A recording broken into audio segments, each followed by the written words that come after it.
Ministry Communication and Information Technology of Government of India. He was also Government Nominee Director in the Board of IIMA Idea Telecom Center of Excellence. Previous to this assignment, he was Joint Advisor, Information Technology and Technology Development in Telecom Regulatory Authority of India from 2010 to 2013. He has also served in Vietnam. He was instrumental in success rollout of first mobile services of Vietnam in East Zone as the change of Kolkata Nodal Center in the year of 2001. He was a validation team member of the mobile system. He has served as DGM in both East Zone headquarters Kolkata and also in Bhubaneswar, Odisha. In addition to his involvement in various telecommunication development, works as DGM in Vietnam, he had taken initiatives on ICT for the benefit of common man, and in 2009 and 10, it was also acknowledged by ITU. He had conducted TEDx seminar in Bhubaneswar in the year of 2010. As honorary secretary institution of electronics and telecommunications engineers in Odisha, he has conducted seminars and conferences on e-education, ICT for the benefit of common man and online child protection. He has emphasized the importance of development of content and applications in India's languages as one of the important parameter of development of ICT ecosystem. He has advocated well-being for all the ICT different forms. He also is social developers and promotes the causes of Indian languages and domestic ICT industry in various social media. He is a poet in Odia language and writes patriotic poems. He is also an orator and has delivered a talk in various national and international seminars and conferences. And so, with your respect, I would like to invite Mr. Subrat Kumar Prusty to start his presentation. Thank you. Thank you very much. So, let me share my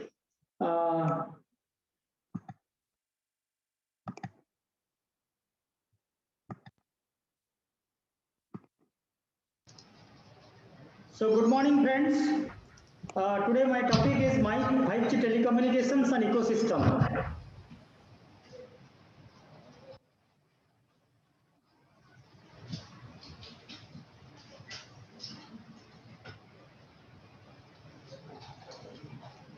As you know,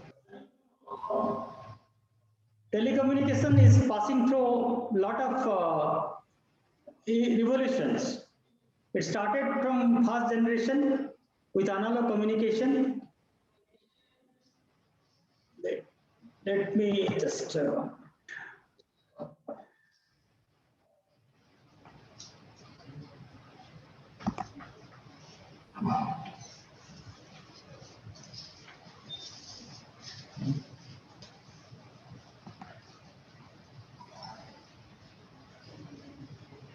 now is it visible?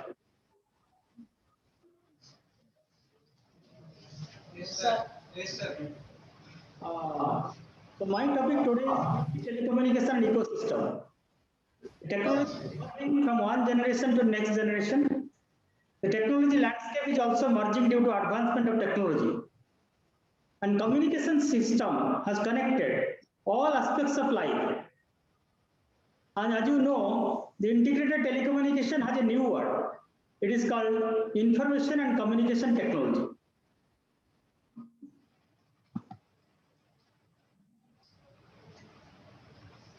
So my agenda is, I will be speaking on ICT ecosystem first, then I will be speaking about 5G, then why we want to 5G, and the 5G testbed in India.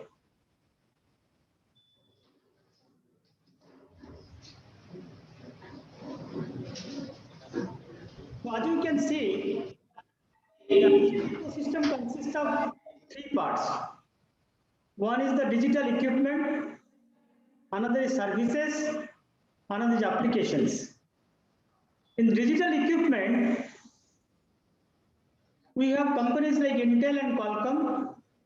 In services, telecom service providers are there and others are application service providers are there.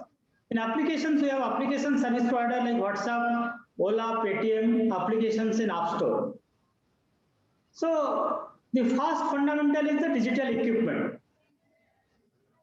What are the components of a digital equipment or digital component? It is the connected hardware, empowered by software. Most of the components are chipsets. Now the trend is towards system on chip. The design is accomplished through very large scale integration, VLSI design. So as you can see this picture, many of the functions are done through different type of chips like accelerometer, application processor, display interface, touchscreen controller, audio codec. So similarly, all telecommunication equipments were originally having different types of hardware and different types of software. And the second part is telecom services and telephone subscribers. As you know, Department Telecom is the nodal ministry of all telecom service providers. As you know, there are 4 major telecom service providers: BSNL, Airtel, Vodafone Idea Limited, and Reliance Jio. As on 31st January 2021, India has 118 crore telephone subscribers with a total tele density of 87%. However, the urban tele density is 139%, whereas the rural tele density is only at 59%. However, as you can see, the rural tele density is comparatively low. Similarly, though we have a telephone subscribers of 118 crore, we have only 75 crore broadband subscribers. What is a broadband? Broadband is defined as the internet connection of more than or equal to 512 kbps. So what we are doing to increase the broadband and what we are doing to increase our rural broadband. So to increase the broadband connections, there is a scheme called Prime Minister's Wi-Fi Network Interface Scheme. This scheme was launched on 9th December 2020. So what is this scheme? This scheme is like public call office. There will be public data offices. As you know, you might be knowing public call office. Public call office means anybody can come to the phone and he can call in a commercial manner. Similarly, this public data office it will provide the Wi-Fi service. So anybody can buy the recharge and use the Wi-Fi services. The advantages of this public data office is that any company can become a public data office aggregator, and anyone, even a grocery or a restaurant, can become a public data office providing Wi-Fi services. So you might be seeing public data offices everywhere after 2 to 3 years, so that any grocery shop or any restaurant can provide Wi-Fi service, and you can use the Wi-Fi service using any recharge voucher. If you want to know about details of this, please note down. This is the website address: https://pm1e.c.in/1e. So I will request all of your students and also faculties to go through this link.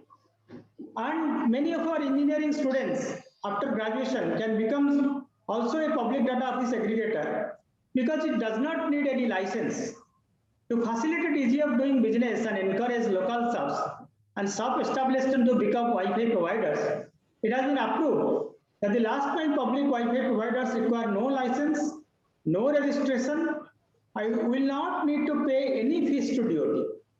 So anybody who wants to be a startup or an entrepreneur can open a public data office, or he can be a public data office aggregator. So next part is the application services. In this application services, all the engineering students and all the people, they have a lot of scope, because the most expanding field in the ICT domain is application services. These services are increasing in each sector. For example, starting from Ola in transport sector to Paytm in financial sector, The mobile applications are revolutionizing the way services are delivered. This is also a favorite domain for new and emerging startup companies. Think about development ideas and plan to implement it using a mobile applications. Is the Internet of Things. For example, we have connected camera in traffic signals to connected sensors in agriculture.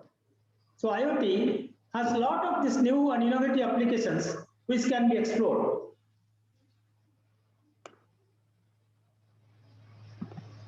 Okay. So am I clear to all of you about the ICT ecosystem?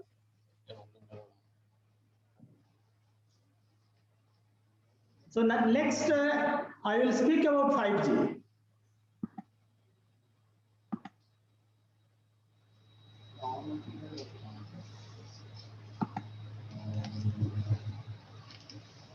What is 5G?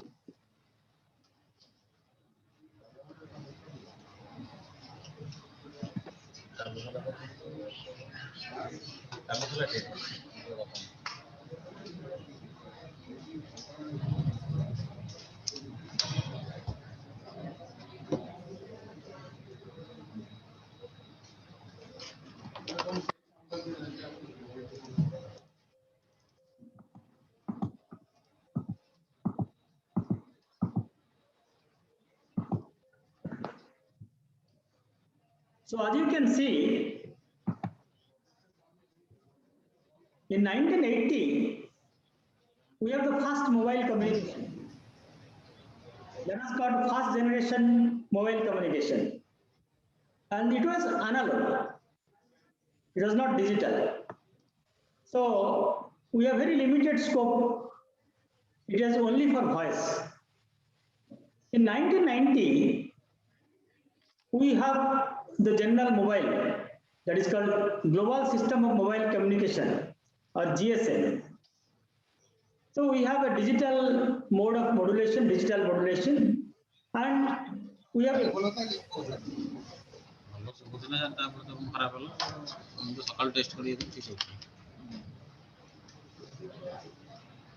and next comes 3G. 3G is the starting point of data communication. It is the beginning of CDMA, that is called Code Division Multiple Access. So we have shifted our focus from data, voice to data. And today, you might be knowing that we are all using some of the companies like Airtel, Vodafone, and Jio have already got 4G license, and we are having 4G services. So 4G is basically the mobile broadband, but it is a human-to-human communication. But after 4G, we have 5G. What is 5G? In 5G, we have machine-to-machine communication. So all sensors, all things, Internet of Things, all type of activities can be done through the 5G communication. So all sectors are integrated in the 5G communication. So let us start with a basic, what is a global system for mobile communication? As you know, we have a BTS. You might be seeing the tower, that is called BTS. BTS are base transceiver system.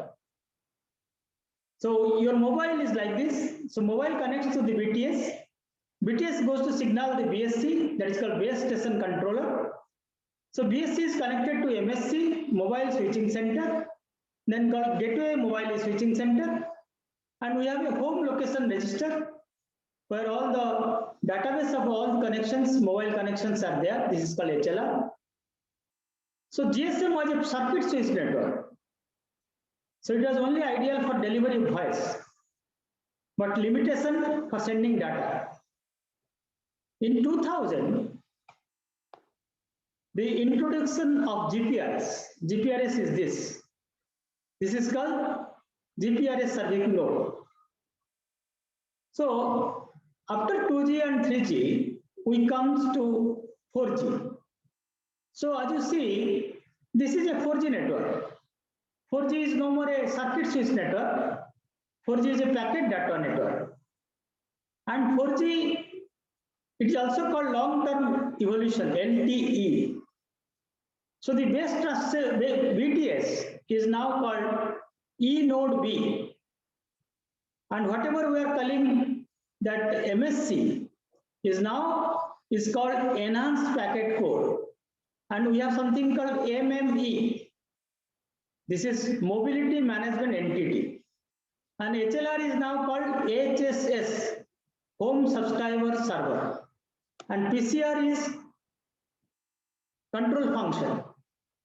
Similarly, so in 4G LTE, the theoretical speed can go up from 10 Mbps up to 100 Mbps when all frequency resources are available under ideal conditions. So this is a typical 4G network diagram. So as you are new to the 4G network, so there will be some terminologies that will be used in 4G and 5G. So what are the full forms of these abbreviated technological terminologies of a telecom network? So we have something called media gateway, MGW. We have something called gateway. We have something called intelligent network.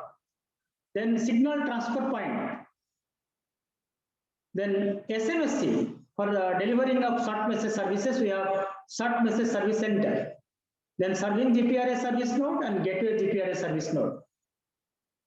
And we have point of interconnection.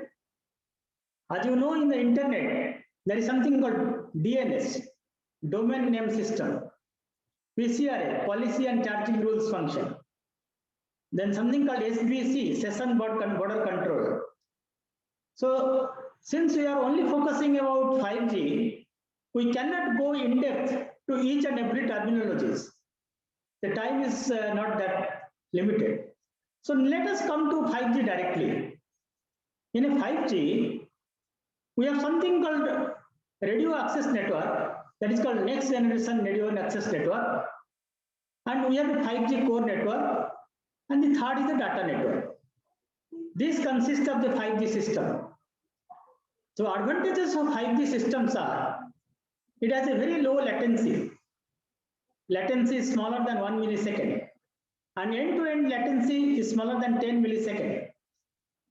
And the system can give peak throughput up to 10 Gbps. 5G enables a new kind of network that is designed to connect virtually everyone and everything together, including machines, objects, and devices. So what is new about 5G service? 5G is a service-based architecture.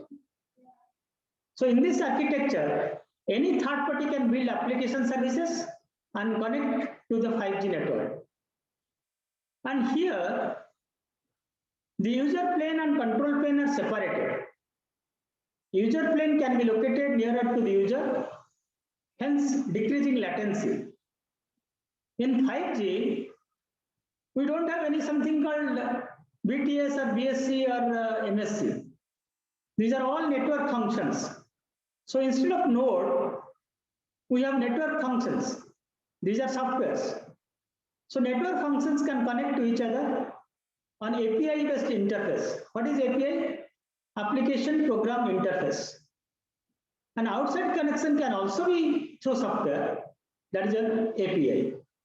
And the advantages of another advantage is that the hardware and software is disaggregated. You don't need separate dedicated hardware for data network. It can be on rent also. Similarly, the other part is network function virtualization. So network can be deployed on a virtualized or a cloud infrastructure. So this is a typical 5G architecture. This is the user equipment, UE. This is the E node B is now called G node B, next generation. And this is called AMF, SMF, UPF, UDM, PCA, all connected to data network. And this is the data pipe. We'll come to know about the abbreviation in next slide. So as you can see, this is a typical 5G architecture. UE stands for user element. So now the user element can be mobile, can be sensor, can be computer, can be anything. Similarly, from user equipment, we have the radio access network, RAN. So RAN comes to a function, that is a user plane function. User plane function is connected to data network. And all these things are connected, authenticated through AUSF. This is called authentication service function. And this is called access and mobility function. Then we have called session management function. We have called policy control function. Then another important thing is that in 5G, we can connect the network and we can also make slices of network. So one network we can use for automatic driving, one network we can use for smart metering, one meter is can use for smart traffic. So we can make different slices of the network. So there is something called network slice selection function, NSSF. And another thing called UDM. This is a unified data management.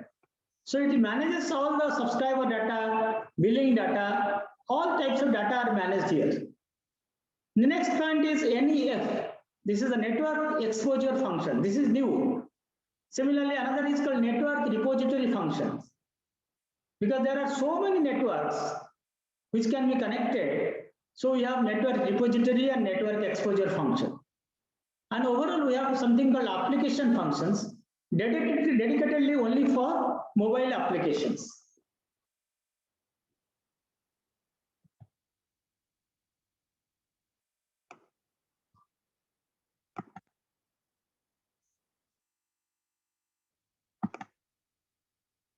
So you might be knowing a lot of terminologies.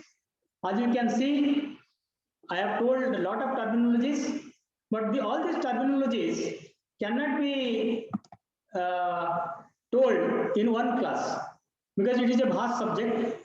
So I will be again talking about different aspects. Then we will go to the next subject.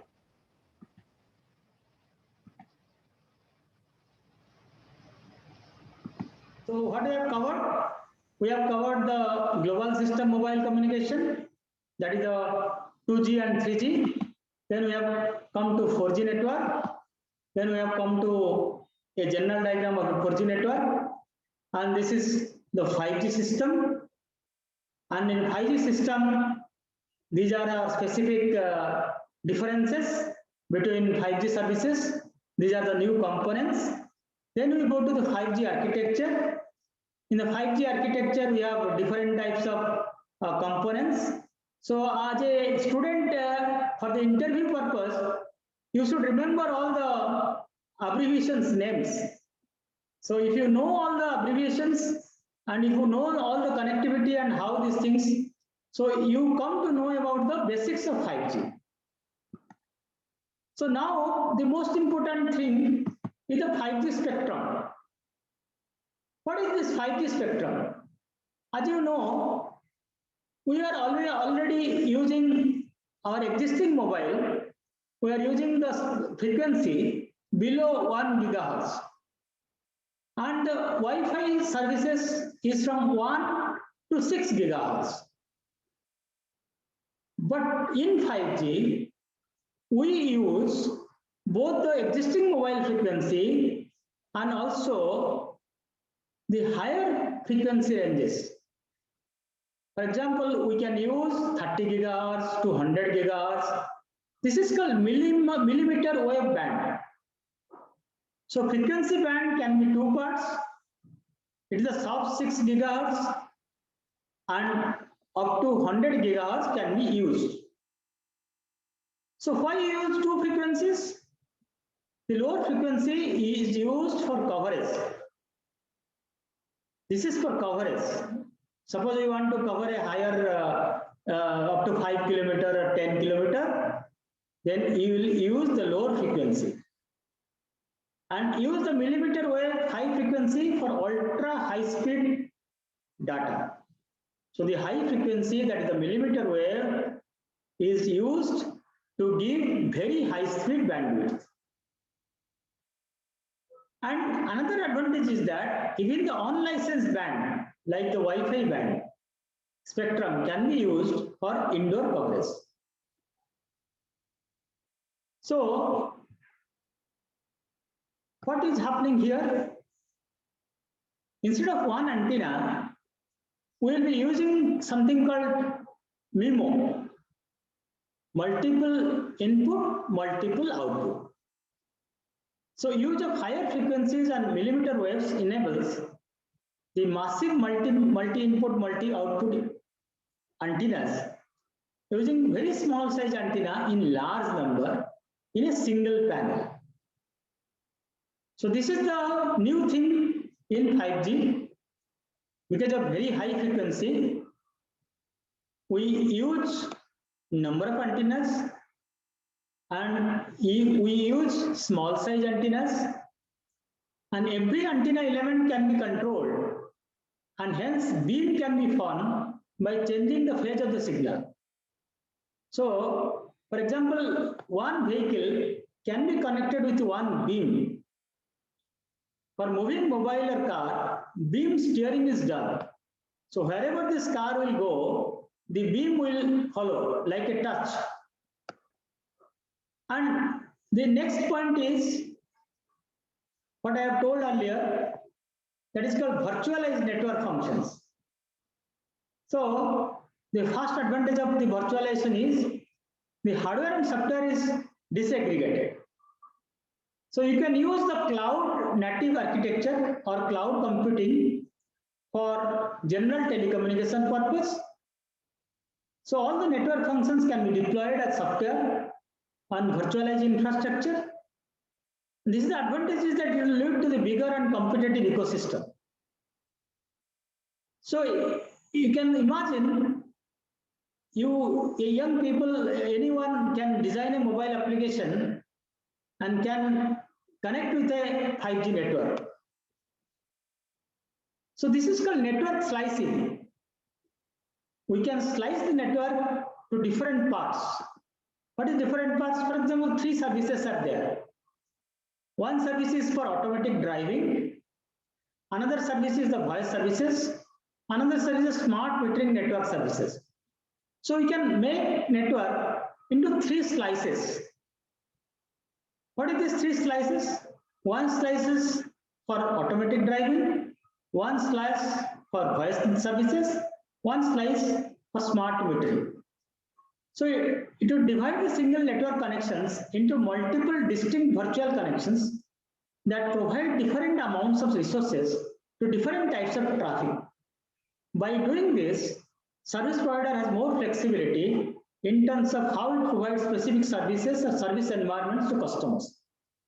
So one device can connect to 8 network slices in 5G. And the next point is, as you can see, this is called edge computing. Because the user plane, this is the user plane and this is the control plane. The separation of user plane enables deployment of multi-edge computing.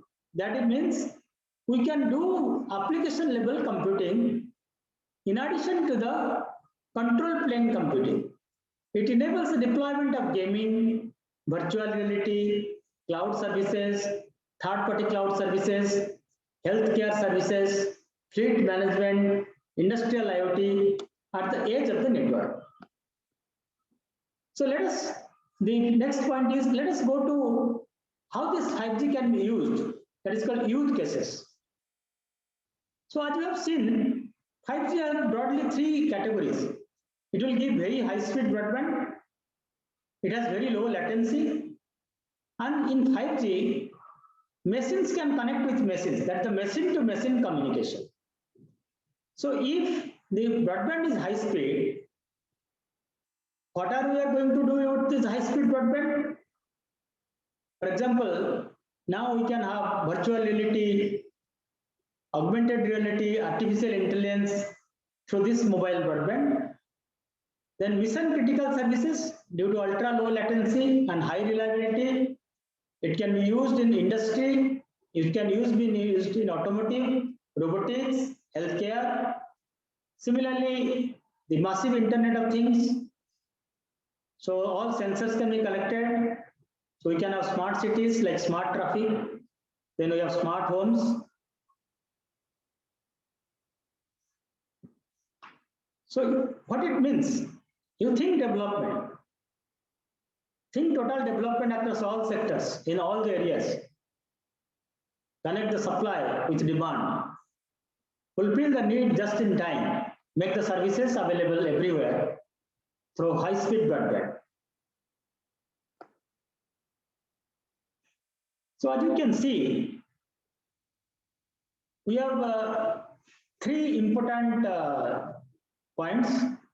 That is one called enhanced mobile broadband, then mission critical communications, then massive IoT. Now let us go to the health sector. Health sector, remote diagnosis like wireless endoscopy and ultrasound depends on interaction between the device terminal and the patient. Because in 5G, we have very low latency and we have very high speed and it is in the real time. So this can be used for healthcare, for remote diagnostics. Similarly, now think of drone or a robot control. So faster deployment of emergency services can be done through drone. And the drones helping in emergency and also in agriculture.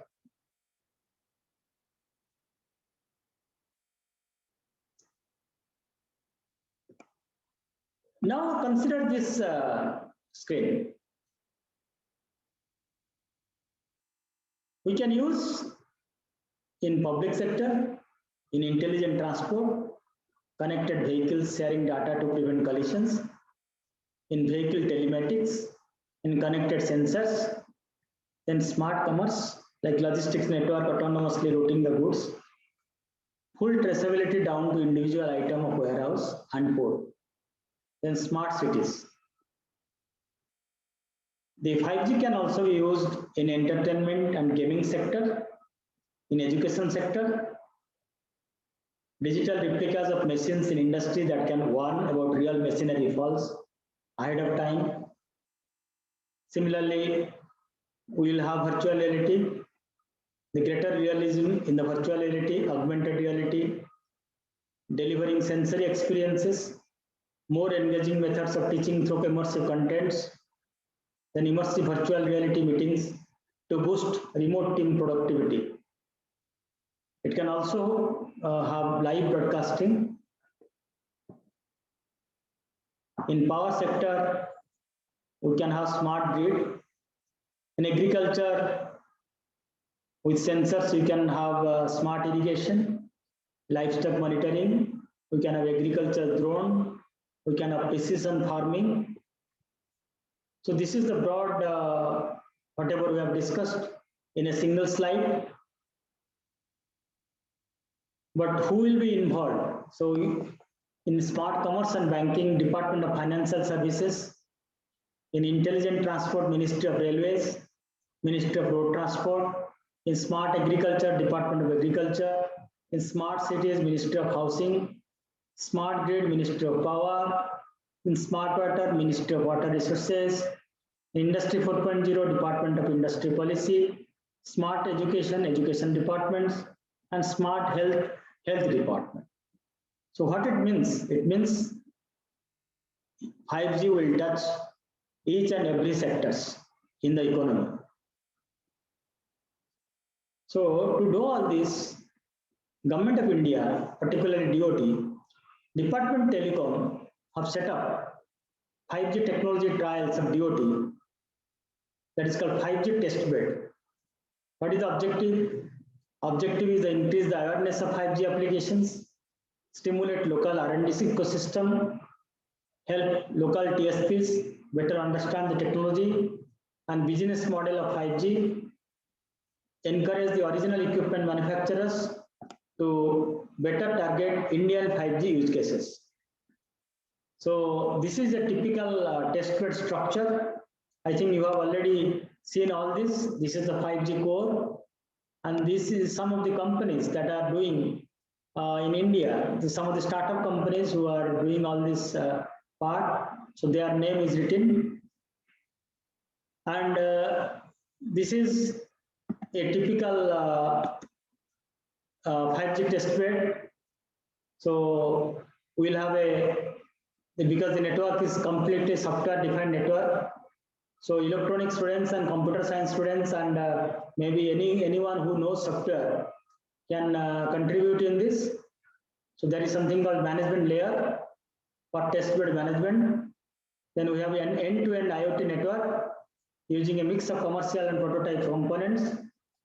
Security can also be tested, and devices.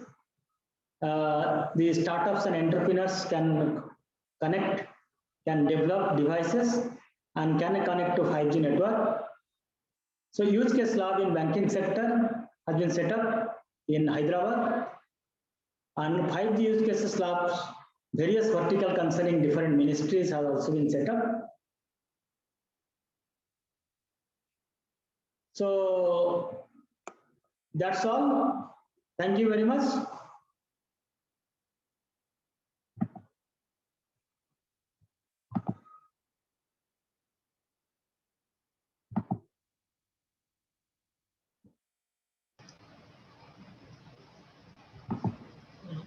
Am I audible? Hello? Am I audible? Hello? Yeah, you are audible. The presentation over? Hello? The presentation over? Presentation is over. Now we can. Student interaction is there. So student should interact.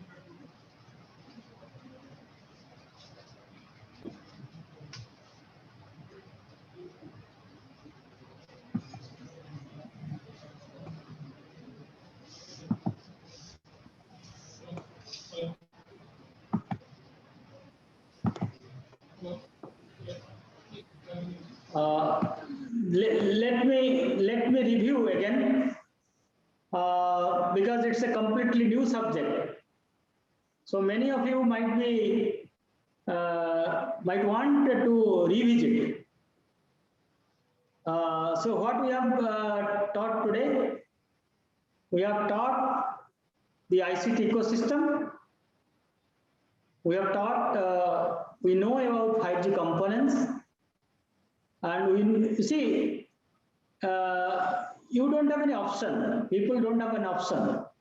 It goes from 1G to 2G to 3G to 4G, then to 5G, and also 6G is coming.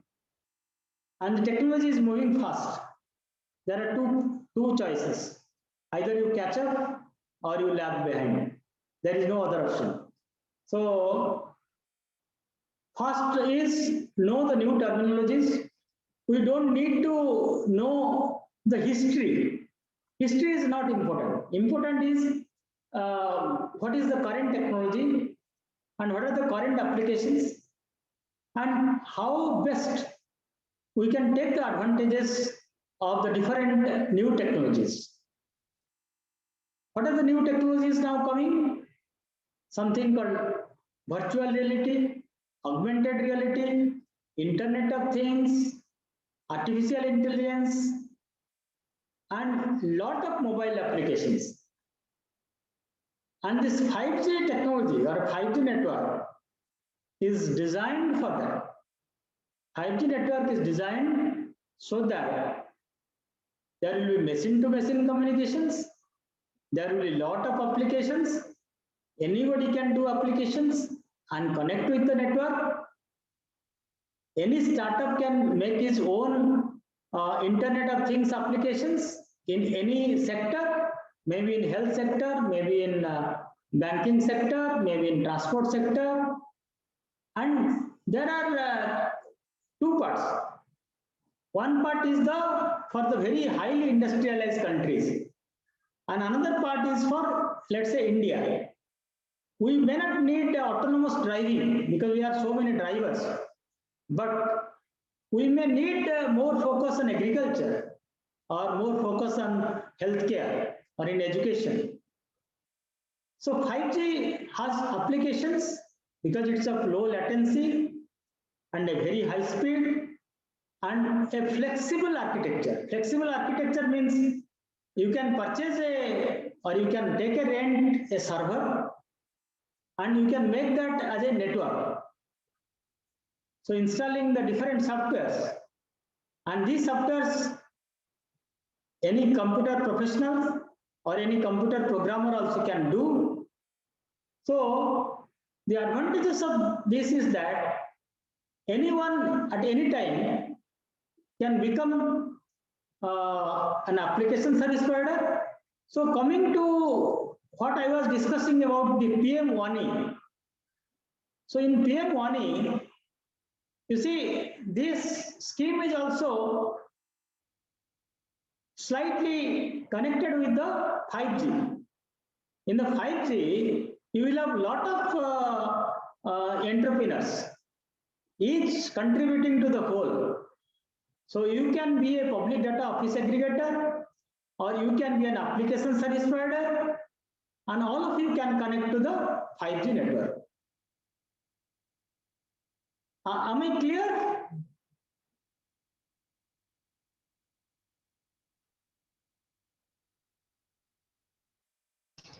Yes, sir. Yes, sir. So now, because the subject is completely technical, so many questions that we will ask, it needs 1 hour or 2 hours of explanation. But if you have some general questions, then you can ask.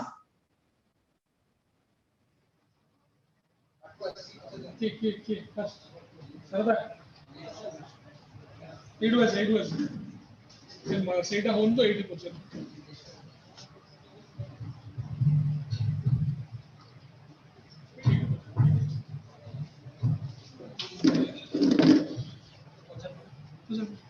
Good morning, sir. Good morning. Sir, myself, Radha Prasanna.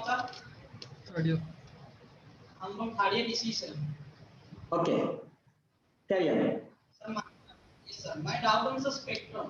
Is there any new spectrum we are going to use on 5G, or it is only for reforming the spectrum that are using in previously in 2G, 3G, and 4G? You see, this is the diagram of 5G spectrum. In 5G spectrum, we are earlier using mobile signal which is below 1 gigahertz.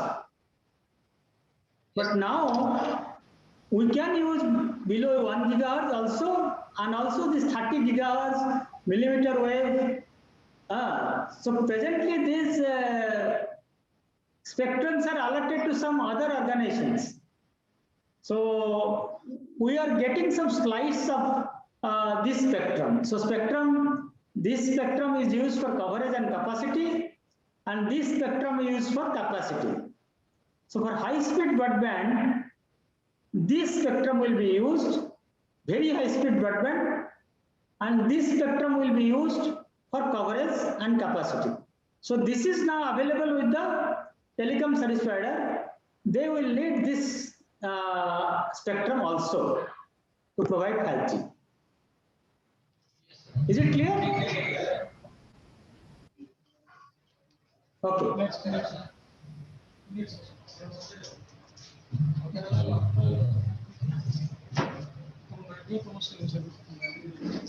Good morning, sir.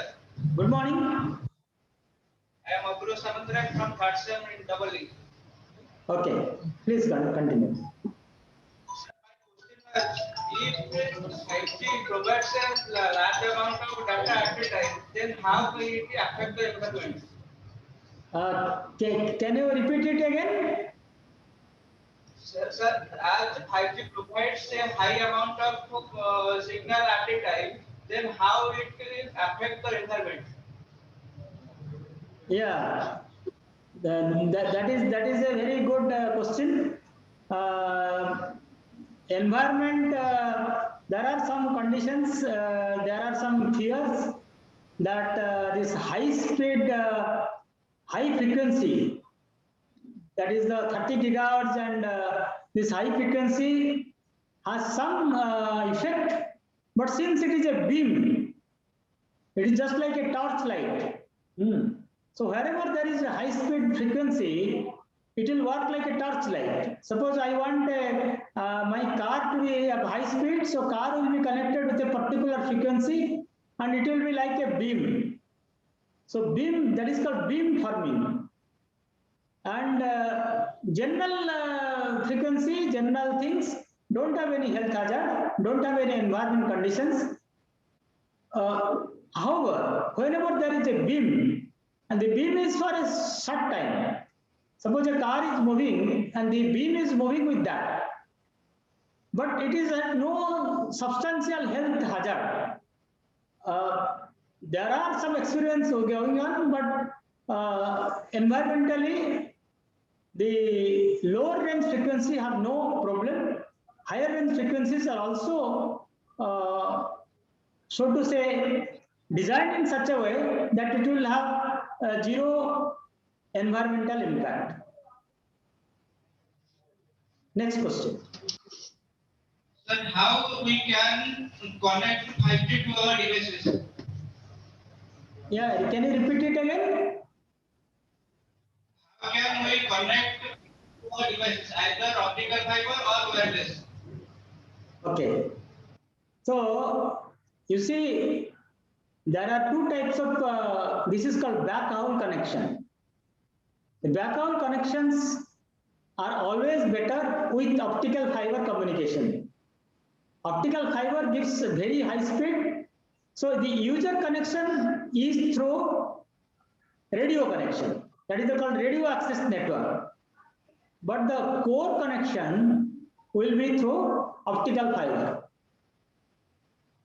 Sir, if we connect, Yeah, if we connect,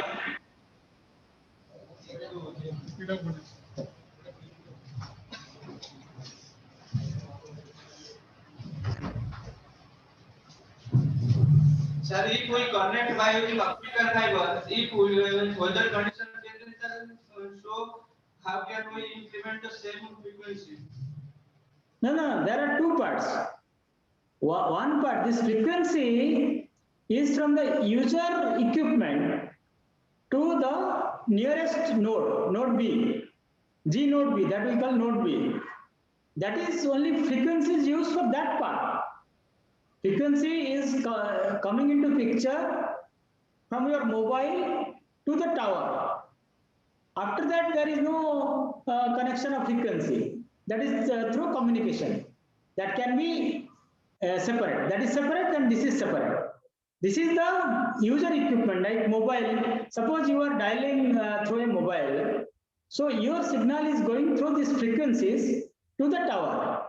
But once it reaches the tower, the entire bandwidth can be taken through optical fiber. And the optical fiber is, and also there is an option. We can have radio backhaul.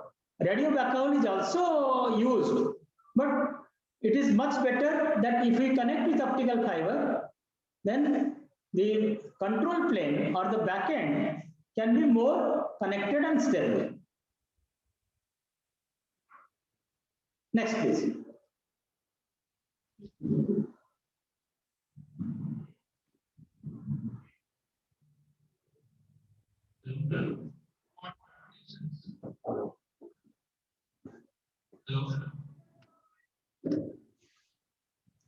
Hello. I think you can come to the front. It is not audible.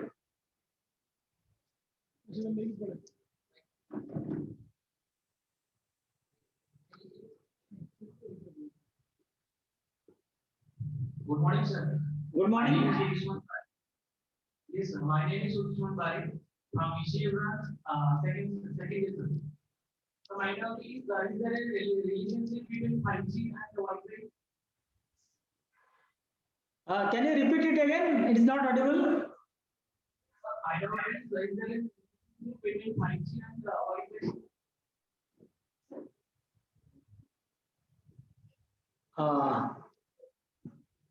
I think I am not clear what you are saying.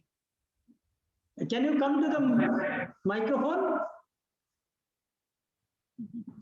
Sir, my doubt is 5G and Wi-Fi. IoT.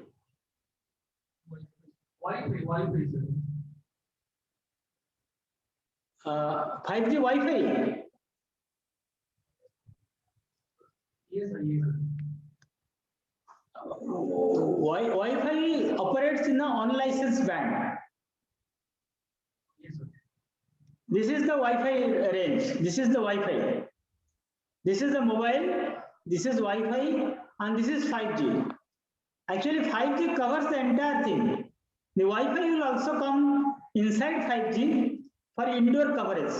So, it is right now unlicensed band spectrum can be used for indoor coverage. So, the Wi-Fi signal or Wi-Fi coverage can be part of the 5G itself. So, unlicensed band spectrum can be used in this band, Wi-Fi band. This is Wi-Fi band. This is our mobile and TV band. This is the satellite and fixed links band. So 5G will take the entire band into consideration. So Wi-Fi is here. Is it clear? Sir, another question is that any 5G will be impact on any backbone network? Can you come close and tell again what your audio is not clearly visible, clearly audible? Any impact on 5G on backbone network? Impact on 5G on Backbone network. backbone network. Yes, sir. Yes, sir. You see, backbone network has to be redesigned for this high speed because the user equipment will be taking in gigabits. Earlier it was in megabits. The speed will be in gigabits. So the backend network has to be compatible with 5G. With a 2G backbone, we cannot have 5G. And 5G is completely different from 2G and 3G. However, 4G with some additional alteration can become 5G. So if we have a 2G or 3G backbone, it cannot operate with 5G. So 5G needs a separate backbone, separate control plane, separate user plane. I think I have shown you. This is actually the 4G. And this is the 5G. As you see, 5G, all are software functions. We don't have to have a separate BTS or BSC, and all these things can be software functions. That is called network functions. Okay? Thank you, sir. If you have any questions, you can mail me. I will happy to answer them. So I think that comes to the end of the session.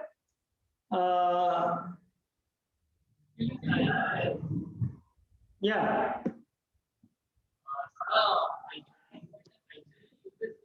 Numbers by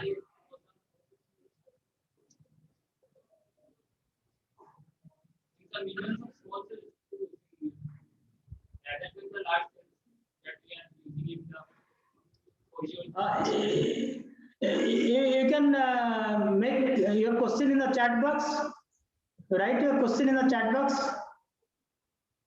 so that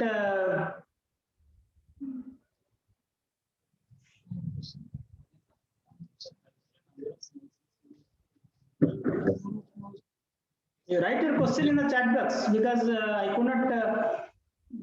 It is not audible clearly.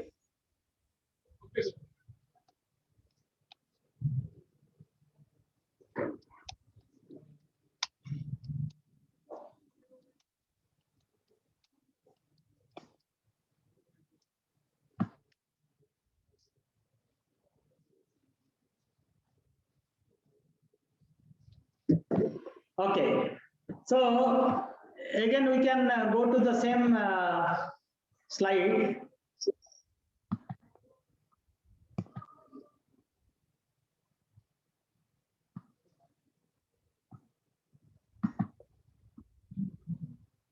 You see, this is the when the frequency becomes high, the cells become small.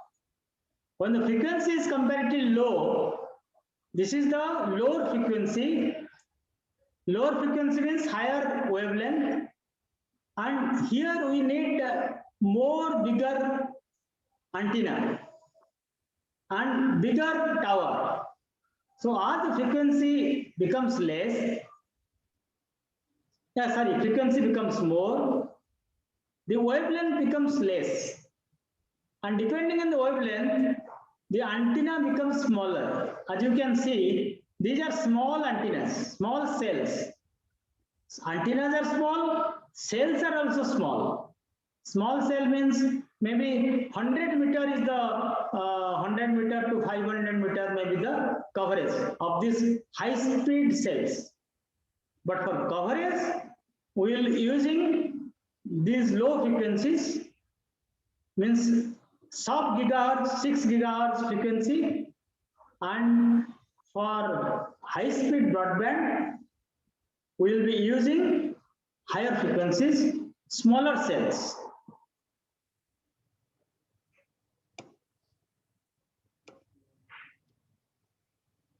Is it clear?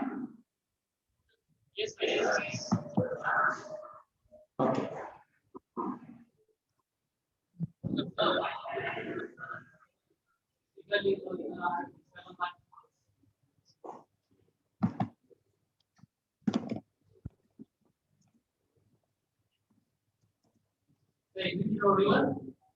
No.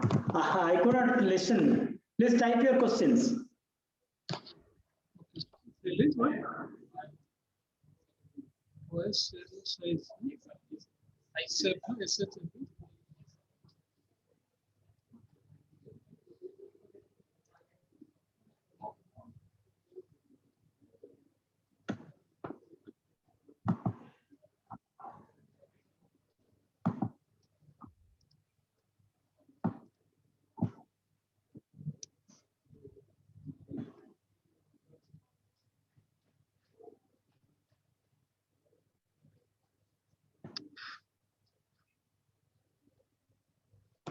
Okay. So why cell shape is hexagon? Is there any significance? So cell shape is not hexagon. Cell shape is shown as hexagon for better clarity, but it is not always hexagon. It can be, if you go on a drive test, you will see actually what is happening. Suppose there is a mountain or there is a river. So the cell shape is actually, you can say circular, but once there is a terrain difference, it becomes an erratic shape. For picture purpose, we are showing it in hexagon. It is not exactly hexagon. Oh, it is hexagon we are showing. Okay.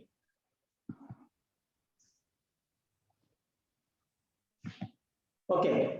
So it is not exactly hexagon.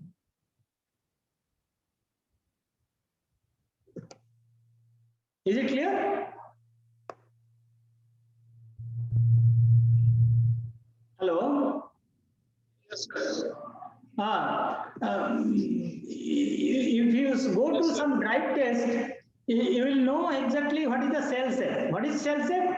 Suppose there is a one tower. Actually, we connect the same type of signal strength as a shape. So it is not exactly hexagon.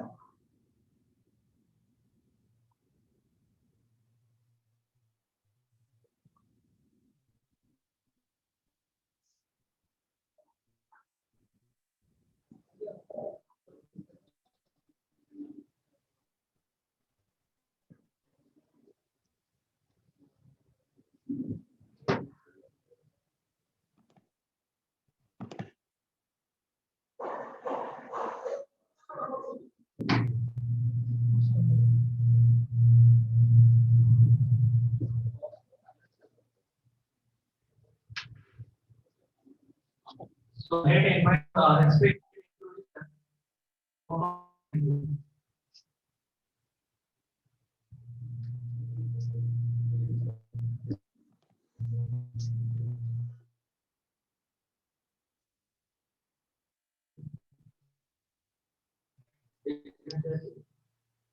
Our guest and chief speaker of today, Shri Subrat, my colleagues and dear students. We are very glad today that we got very eminent personalities of the field of telecom. And they are all the subject students belongs to receive government degree. We got a chance to hear